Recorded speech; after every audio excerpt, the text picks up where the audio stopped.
देखो, carbon border tax की अगर हम बात समझे, अभी रिसेंट है ना कोप कॉन्फ्रेंस ऑफ पार्टी हुई थी, कहां पर हुई थी? शर्म अल शेख है ना, इजिप्ट में हुई है। उसमें ये डिस्कशन हो रहा है, यूरोपियन यूनियन है, उन्होंने इंट्रोड्यूस किया था एक कॉन्सेप्ट कार्बन बॉर्डर टैक्स का। ये क्या बात कर रहे हैं इसमें,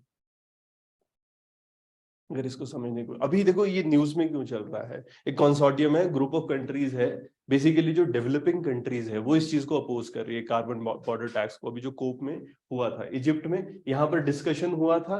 यूरोपियन यूनियन है, ये इंट्रोड्यूस करना चाह रही है, बट जो डेवलपिंग कंट्रीज है वो अपोज कर रही है, क्योंकि वो कह रही है कि वो उनकी इकोनॉमिक ग्रोथ के लिए है ना बैकफायर कर सकता है। तो एग्जैक्टली है क्या, अगर हम कार्बन बॉर्डर टैक्स को समझने की कोशिश करें? जब भी जैसे कोई कंट्री है ना, वो अगर कुछ प्रोड्यूस कर रही है अमाउंट, वहां पर उसमें एक कार्बन एमिशन होगा, ठीक है? तो वही हो रहा है कि उसके बाद अगर वो इंपोर्ट हो रहा है दूसरी कंट्री के अंदर अंदर, तो वो क्या कर रहे हैं, वो ये कोशिश कर रहे हैं कि ओवरऑल एमिशन को कम करने के लिए, जो लॉजिक दिया जा रहा है, लॉजिक ये है कि इससे ओवरऑल एमिशन कम होगा। तो जैसे developed country, specifically European union क्या कहता है, वो चाह रहा है कि ओवरऑल इमिशन कम हो। तो अगर कोई इमिशन करके मटेरियल भेज रहा है उनके देश में, तो वहां पर उसके ऊपर कार्बन टैक्स लगाया जाएगा। ये लॉजिक है जो दिया जा रहा है। और जो इसको काउंटर करने वाले लोग हैं, वो क्या कह रहे हैं, अपने देश में कोई मटेरियल बना रहे हैं, वो कॉम्पिटिटिव नहीं हो पा रहा है। अब ये भी लॉजिक है कि देखो ना, एक जो फॉर्मल स्टेटमेंट है, फॉर्मल स्टेटमेंट में हम क्या कहते हैं, तो कार्बन बॉर्डर टैक्स क्या है? ये एडजस्टमेंट टैक्स है ना, ये ड्यूटी है इंपोर्ट्स पे। किस बेसिस पर होगी? Based on the amount of carbon emission. कुछ सामान बनाया जा रहा है, उसमें एमिशन कितना हो रहा है। अगर उसमें एमिशन ज्यादा हो रहा है, तो वो जो कंट्री है जैसे यूरोपियन यूनियन, वो अपने बॉर्डर पे टैक्स लगा देगी, ठीक है? इससे क्या होगा, यहाँ पर जो प्रोडक्शन है ये उस प्रोडक्ट का, वो ओवरऑल कम होने लग जाएगा, ठीक है? प्रोडक्शन है, प्रोडक्शन इन क्वेश्चन हो रहा है, प्राइस है कार्बन का। इससे ओवरऑल ये बात क्या कह रहे हैं कि कार्बन एमिशन होगा, और इसकी वजह से जो ट्रेड रिलेटेड मेजर्स है कहीं ना कहीं अफेक्ट करेंगे। बट देखो ना, ओवरऑल इंपैक्ट देशों पे क्या हो रहा है, क्या उनका एक्सपोर्ट इंपैक्ट करेगा? अब हम अपने देश से कुछ भेज रहे थे, हमारा एक्सपोर्ट नेगेटिवली इंपैक्ट करेगा। एक और जो इसके पीछे है ना बैकग्राउंड में, जो फिर ये कि वो कंट्रीज जो अपोजिशन दे रही है वो क्या कह रही है। अब हमारा क्या कहना है कि ये लोग क्या कोशिश कर रहे हैं कि अपने देश के प्रोडक्ट्स को कॉम्पिटिटिव बनाना चाह रहे हैं। अब इनके देश में स्टील बनेगा, इनके देश में रेगुलेशन ज्यादा है। जिस कंट्री में रेगुलेशन ज्यादा होगी तो वो टैक्सेशन ज्यादा करेगा। अगर वो कंट्री टैक्सेशन ज्यादा कर रही है, ठीक है, इस वजह से वहां पर कुछ भी बनाना महंगा हो जाएगा। आपने शिमला में आना है, ग्रीन टैक्स देना पड़ेगा, ठीक है? कोई भी टूरिस्ट आ रहा है, 500 रुपए देगा तब घुसेगा शिमला के अंदर, क्योंकि वो यहाँ पॉल्यूशन मचाएगा। तो ऑटोमेटिकली अब जो ये वाला लॉजिक है, इसकी वजह से यहाँ आने वाले लोग कम हो रहे हैं। वैसे अगर एक कंट्री बहुत ज्यादा एमिशन को कर्टेल करने की कोशिश करे, टैक्सेस लगा रही है, मान लो स्टील है, इस कंट्री के अंदर का स्टील बनना है और बाहर से वो स्टील इंपोर्ट करके लाया जाता है, तो बाहर का स्टील सस्ता पड़ेगा, ठीक है ना? तो इस वजह से उसको कॉम्पिटेटिव बनाने के लिए अगर टैक्स कर दिया जाए बाहर की चीज को, तो वहां का स्टील और अपने देश का स्टील है ना, उसकी कॉस्ट बराबर आ जाएगी, तो लोग प्रेफर करेंगे अपने देश के स्टील को लेना। तो इसलिए क्रिटिसिज्म बहुत लोग कर रहे हैं। बट ये होता है ना कि ये तो बाकी कंट्रियों का एक लॉजिक है।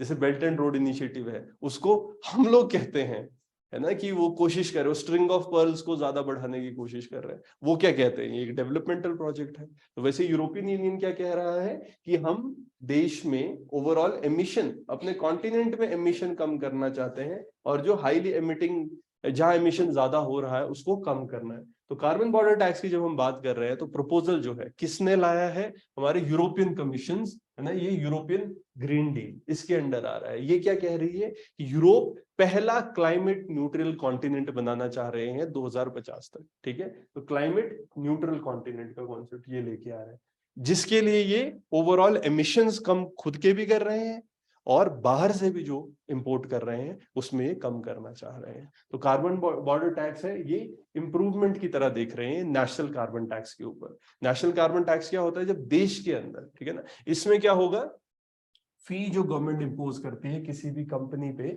अगर वो फॉसिल फ्यूल जला रहा है, और ऑटोमेटिकली अगर आप नेशनल कार्बन टैक्स लगाते हो, तो इस जगह उस कंट्री के अंदर चीजों को प्रोड्यूस करना ज्यादा महंगा हो जाता है। तो उसी के कंपैरिजन में बाहर की कंट्रीज के लिए भी इसको इंप्लीमेंट किया जाएगा। तो देखो जब आप इसको बेसिक डेफिनेशन दोगे तो उस टाइम पे तो हमने ये बताया ना कि यूरोपियन यूनियन इसको क्या कहता है और किस बेसिस पर उसको इंट्रोड्यूस कर रहा है। क्रिटिसिज्म में आप आगे बात कर सकते हो। तो अगर हम समझने की कोशिश करें कि कार्बन टैक्स क्यों इंपोज किया जा रहा है, यूरोपियन यूनियन का क्या लॉजिक है, तो ईयू है ना, ये क्लाइमेट मिटिगेशन की बात कर रहा है ना। तो क्लाइमेट मिटिगेशन करने के लिए ये क्या कह रहे हैं कि कार्बन एमिशन कितना कम करना है, ये 55% है ना बाय 2030 कंपेयर टू 1990 लेवल। तो धीरे धीरे ये कम तो हो रहा है, बट ये अभी कितने अराउंड हो रहा है, अराउंड 24%। तो अभी ये क्या कह रहे हैं कि इसको 50% तक एमिशन को कम करना है 1990 लेवल तक। तो डेफिनेटली इनका टारगेट है। और इसमें एमिशन जैसे इंपोर्ट्स, ये क्या कह रहे हैं कि हमारे जो एमिशंस हो रहे हैं उसका सबसे बड़ा रीजन क्या है, इंपोर्ट्स। ठीक है, इंपोर्ट कंट्रीब्यूट करता है 20% जो यूरोपियन यूनियन का कार्बन डाइऑक्साइड एमिशन है। और ये क्या कह रहे हैं कि ये बढ़ता जा रहा है, इंपोर्ट्स हमारे ज्यादा बढ़ रहे हैं, इस वजह से एमिशन हमारा ज्यादा हो रहा है कार्बन का। तो यहाँ पर जो ये टैक्स है, कार्बन टैक्स से क्या होगा कि जो है ना बाकी कंट्रीज भी है वो भी अपना ग्रीन हाउस गैस एमिशन कम करेगी, जिस वजह से ओवरऑल जो यूरोपियन यूनियन का कार्बन फुटप्रिंट है वो कम होगा। ठीक है, अब हम किसी कंट्री के ऊपर लगा रहे हैं एमिशन के लिए टैक्स, वो फिर वो क्या करेंगे, वो कोशिश करेंगे ग्रीनर टेक्नोलॉजीज का यूज करके प्रोडक्ट्स को बनाने के लिए। ऐसा इनका लॉजिक है कि अगर एक कंट्री के ऊपर हम टैक्स लगाएंगे तो वो क्या करेगी, वो नई टेक्नोलॉजी को यूज करने की कोशिश करेगी, क्लीनर फ्यूल्स को यूज करने की कोशिश करेगी, ताकि ओवरऑल एमिशन फुटप्रिंट जो है वो इनका भी कम हो और ओवरऑल वर्ल्ड एक सही रास्ते पे जाए। पर वही होता है जिसे हम कहेंगे ना कि एक तो इश्यूज है, कॉजेज है, जैसे कार्बन टैक्स के बारे में अगर हम देखें तो यहाँ क्या हो रहा है, चैलेंजेस। पहला क्या है, कार्बन लीकेज। देखो कार्बन लीकेज का क्या कॉन्सेप्ट है, या ये कार्बन टैक्स ही क्यों इंपोर्ट लगा रहे हैं, भाई अपने देश में लगा लो, ठीक है, नेशनल लेवल पे जो कार्बन टैक्स लगते हैं, बट फिर आप ओवरऑल क्यों लगाना चाह रहे हो पूरे वर्ल्ड के ऊपर, एक तरीके से इंपोर्ट के ऊपर एक कार्बन टैक्स लगा रहे हैं। तो इसके पीछे रीजन क्या है, एक कार्बन लीकेज का कॉन्सेप्ट है। कार्बन लीकेज का क्या मतलब है कि जो पोल्यूटिंग इंडस्ट्रीज हैं वो कोशिश करेगी, अब जैसे हम नहीं कहते कि मैन्युफैक्चरिंग बहुत सी कंट्रीज इंडिया में ला रही है ना, या फिर थोड़ी गरीब कंट्रियों में अपनी मैन्युफैक्चरिंग ले जा रहे हैं, वो मैन्युफैक्चरिंग और कंट्रीज में क्यों ले जा रहे हैं, है ना, क्योंकि उसमें पोल्यूशन होता है और उनके देश में वो स्ट्रांग हो रही है पोल्यूशन के लिए लॉज। ठीक है, तो ऐसे देश में ले जाते हैं जहां पर मैन्युफैक्चरिंग आसान हो, ठीक है, उससे इजी हो जाएगी मैन्युफैक्चरिंग। तो यहां पर अगर हम गए तो कार्बन लीकेज का क्या मतलब है कि वो जो कंट्री है, जैसे है ना एमिशन ट्रेडिंग सिस्टम है यूरोपियन यूनियन मार्केट्स का, इसमें जो रीजनल जहां पर ज्यादा एक्सपेंसिव हो रहा है बिजनेस, वो क्या करेगा, वो दूसरी कंट्री में चला जाएगा। तो एक तरह से लीकेज हो रही है, बट देखो एमिशन तो हो ही रहा है ना, एमिशन किसी और कंट्री में जाके वो एमिशन कर रहे हैं। वही कह रहे हैं कि ओवरऑल वो खत्म तो नहीं हो पा रहा है। जैसे इसको समझो ना, यू अथॉरिटीज, इनको क्या डर है कि जो भी बिजनेस है वो रिलोकेट करना प्रेफर करेंगे और कंट्रीज में, ठीक है, जहां पर एमिशन जो ज्यादा रिलैक्स्ड है। ठीक है, इसको हम कार्बन लीकेज कहते हैं। ठीक है, दूसरी कंट्री में वो चले गए। और इसमें क्या, हम क्या कहते हैं, इससे इनको क्या इशू हो रहा है ना, इसको चैनल्स कार्बन लीकेज के क्या है, एक तो एनर्जी मार्केट है, जो ऑयल है, कोल है, गैस, बाकी जगहों पर ये चीपर है, चीप मिलते भी चीपर है, और उसके बाद उसको एमिशन के ऊपर भी इतने कंट्रोल नहीं है, तो शिफ्ट करेगा। दूसरा हम देखते हैं यहाँ पर ना कंपटीशन ना, यूरोपियन यूनियन में अगर कुछ बनाओगे तो महंगा पड़ रहा है, बाकी जगह पर सस्ता, तो कहीं ना कहीं क्लाइमेट पॉलिसी की वजह से प्रोडक्शन महंगा हो रहा है। और तीसरा हम एक फ्री राइडिंग का भी कॉन्सेप्ट देखते हैं। फ्री राइडिंग में क्या होता है कि कुछ इंडिविजुअल्स ऐसे हैं, अब जैसे मान लो सब लोग, ऐसा नहीं होता कि यार ओवरऑल एमिशन इतना होना चाहिए, तो अगर यूरोपियन यूनियन उसको कर्टेल करने की कोशिश कर रहा है तो क्यों ना हम अपना एमिशन बढ़ा दें। ऐसा नहीं होता कि एक नदी है, इसमें इतना उसकी एक कैरिंग कैपेसिटी है कि अगर उससे ज्यादा पोल्यूशन करेंगे तो मछलियां मर जाएंगी, तो लोग क्या करते हैं, वो ये चेक करते हैं कि दूसरा कितना कर रहा है, दूसरा कम कर रहा है तो मैं ज्यादा कर लेता हूँ, है ना, बैलेंस हो जाएगा। जैसे पानी आ रहा है ना, कि भाई पानी की राशनिंग नहीं कर रहे होते हैं, तो उसमें कई बार वो फ्री राइडर्स होते हैं ना, कि भाई इसने इसने कम यूज किया तो मैं ज्यादा वाला मैं यूज कर लेता हूँ, बस वो चीज हो, तो फ्री राइडिंग भी हो सकती है। तो ओवरऑल जो धरती है, धरती पे प्रेशर तो बढ़ेगा ही, इसीलिए क्या कह रहे हैं कि जो भी प्रोड्यूस करे उसी को, है ना, चेक कर लो। इसके लिए। बाकी अगर इसके अंदर हम देखते हैं इश्यूज क्या क्या है, क्योंकि लोग चैलेंज कर रहे हैं स्पेसिफिकली। अगर हम देखेंगे जैसे बेसिक कंट्रीज है, तो इसमें बेसिक में कौन आता है? ब्राजील, साउथ अफ्रीका, है ना, इंडिया और चाइना। ये अपोज कर रहे हैं यूरोपियन यूनियन का प्रपोजल। और हम क्या कह रहे हैं कि ये डिस्क्रिमिनेटरी है।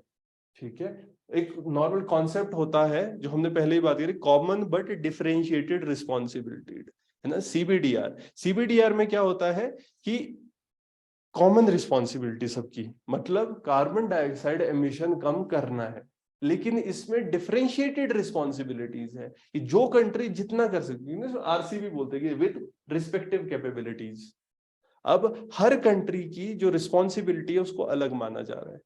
कोई कंट्री है वो ज्यादा कर सकती है कार्बन एमिशन कम, तो हाँ ठीक है। अब कुछ कंट्रीज ऐसी है ना कि उनको तो यार एग्जिस्ट करने के लिए ही अभी पैसा चाहिए।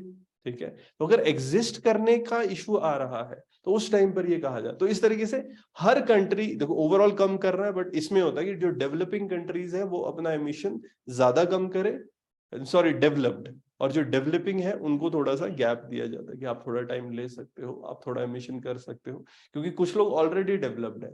डेवलपिंग को तो अभी ग्रो करना है ना, और वहां पर तो फूड स्कैर्सिटी के पंगे पड़ जाते हैं। ठीक है, लाइफ के ऊपर आ जाता है, तो पॉवर्टी बहुत है। तो इसलिए कॉन्सेप्ट, बट ये बिल्कुल अगेंस्ट नहीं चला गया इसके। Common but differentiated responsibility and respective capability एकदम लॉजिकल बात लगती है ना। जितनी आपकी कैपेसिटी है उतना धीरे धीरे कम करते चलो। यहाँ क्या बात हो रही है कि सबको कम करना है, बराबर कम करना है। इसीलिए है ना, इसको हम ये कह रहे हैं कि ये जो प्रिंसिपल है, रिचर कंट्रीज को ज्यादा एमिशन कट करना चाहिए देन वल्नरेबल कंट्रीज। तो ये इसके अगेंस्ट जा रहा है। इसीलिए जैसे हमने कहा ना कंसोर्टियम है वो इसको अपोज कर रहा है। दूसरा है ना, इंडिया में क्या इंपैक्ट पड़ेगा अगर हम इसको समझने की कोशिश करें। इमीडिएट इंपैक्ट क्या है? जो यूरोपियन यूनियन है ये थर्ड लार्जेस्ट ट्रेडिंग पार्टनर है हमारा। ठीक है, बहुत ज्यादा हम इससे ट्रेड करते हैं। इस वजह से क्या होगा, इमीडिएटली क्या हमारे एक्सपोर्ट्स कम हो जाएंगे, है ना, तो उससे हमारा फॉरेक्स पे इंपैक्ट पड़ेगा। जो इंडियन गुड्स है वो बाहर के बायर्स के लिए लेस अट्रैक्टिव होंगे। कहीं ना कहीं ओवरऑल जो हम बात कर रहे होते हैं ना कि कम बाहर डिमांड जाएगी, तो यस एक श्रिंक डिमांड कर जाएगी। और इससे शॉर्ट टर्म में जो हम कहते हैं ना, ये नियर टर्म चैलेंज हमारे लिए हो जाएगा कंपनीज के लिए। क्योंकि देखो इमीडिएटली ग्रीन हाउस गैस का जो हम अपना फुटप्रिंट है वो कम नहीं कर सकते, क्योंकि इसके लिए क्या चाहिए? टेक्नोलॉजी चाहिए, हाई एंड टेक्नोलॉजी। क्या हाई एंड टेक्नोलॉजी मिलेगी? इतनी आसान भी नहीं है ना। अभी हम यही बात कर रहे हैं, फिर टेक्नोलॉजी ट्रांसफर करो। हमारी डिमांड क्या है ना, कि टेक्नोलॉजी ट्रांसफर करना चाहिए, वो चीज नहीं हो रही है। टेक्नोलॉजी के लिए फिर वो पैसे मांगेंगे। जो हाई एंड टेक्नोलॉजी है वो पेटेंटेड है, मतलब ऐसा नहीं है कि अवेलेबल नहीं है, ऐसा भी नहीं कि हम अफोर्ड नहीं कर सकते, बट क्योंकि वो पेटेंटेड है तो वो इतनी महंगी है कि अभी अफोर्ड करने में दिक्कत है। जैसे अभी हम बात कर रहे थे ना, बीच में इशू भी आया था यूएस के साथ वो सोलर पैनल्स का, है ना, वहां पर टेक्नोलॉजी है यार हाई एंड, बट वो देने ट्रांसफर ऑफ टेक्नोलॉजी नहीं कर रहे कि मैन्युफैक्चरिंग के लिए कि हम उसको सस्ता बना सके। वो विद पेटेंट कॉस्ट आता है, वो हमारे लिए बहुत टफ हो जाएगा। ठीक है, या तो हमें कह रहे ठीक है आप करो इस चीज को, सही है, बट फिर हाँ ट्रांसफर ऑफ टेक्नोलॉजी भी करो ऑन लेस कॉस्ट।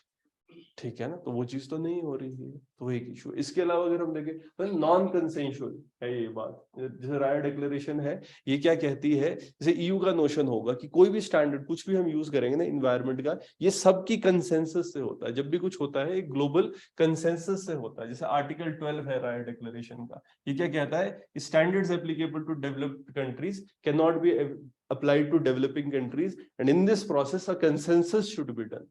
सब लोगों से पूछ के ये चीज कंसेंसस ओरिएंटेड होनी चाहिए। बट क्या ये कंसेंसस ओरिएंटेड है? क्या यूरोपियन यूनियन ने पहले हमको पूछा और उसने पहले बोला कि हाँ इसको करना चाहिए और उसके बाद फिर करा?